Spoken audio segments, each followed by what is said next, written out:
सोमवारची कहाणी। आटपाट नगर होतं। तिथं एक राजा होता। त्याच्या 4 राण्या होत्या। त्याने प्रत्येकीला एक काम वाटून दिलं। पहिलीला दूध-दुभत्याचं, दुसरीला स्वयंपाकाचं, तिसरीला मुलाबाळाचं काम सांगितले व चौथीला आपली सेवा करण्यास सांगितलं। काही दिवस ठीक चाललं, पण पुढं त्या एकमेकींच्या कामांवरून भांडण करू लागल्या। एके दिवशी हे राजाच्या कानी गेलं। राजा चिंतातूर झाला। तसाच उठला व कचेरीत गेला। इतक्यात तिथं वसिष्ठ ऋषी आले। त्यांचा योग्य तो आदर सत्कार केला। राजाला वसिष्ठांनी चिंतेचं कारण विचारलं। राजानं ते सांगितलं। ते दोघे राणीच्या महाली गेले। 4ही राण्यांना एके ठिकाणी बोलावलं व भांडण्याचं कारण विचारलं। मीच का असं करावं अशी चौधींनी कारणं सांगितली। राजा म्हणाला, मला आपली यांना हीच कामं सांगावीशी वाटतात। तेव्हा वसिष्ठांनी अंतर्दृष्टीनं पाहिलं।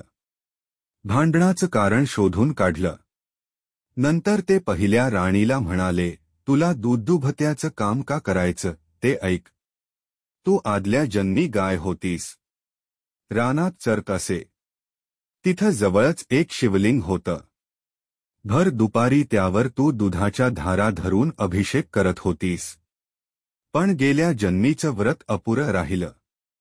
ते पूर्ण व्हावं म्हणून शंकरानं ही आज्ञा केली। त्यानं तुला सांगितलं, नवरा हा शंकरच आहे असं समजून तो सांगेल तसं तू वाग। त्यातच तुझं कल्याण आहे। पुढे तू मोक्षाला जाशील असा ऋषीनं आशीर्वाद दिला।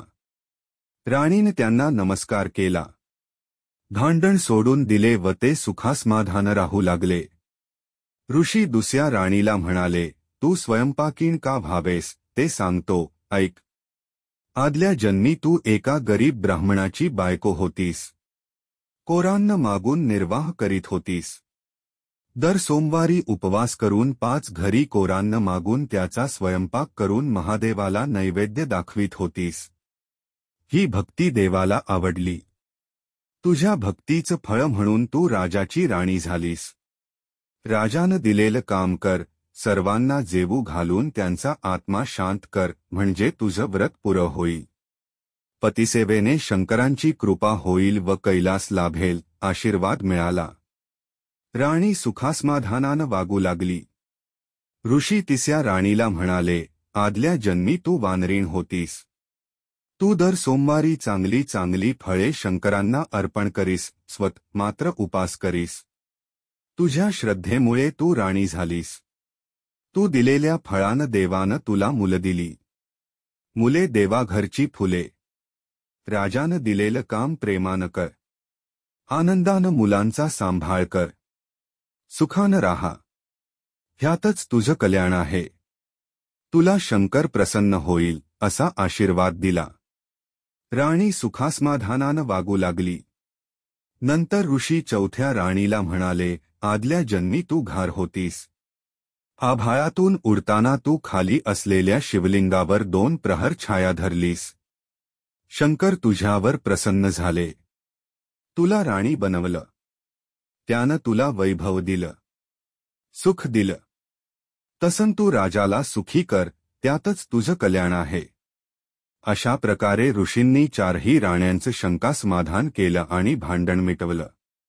त्यांच्यात प्रेमभाव निर्माण केला। राजाला आनंदी करून आपण निघून केले। आपले कार्य राण्या प्रेमानं व आवडीनं करू लागल्या, आनंदाने वागू लागल्या, तसे तुम्ही वागा।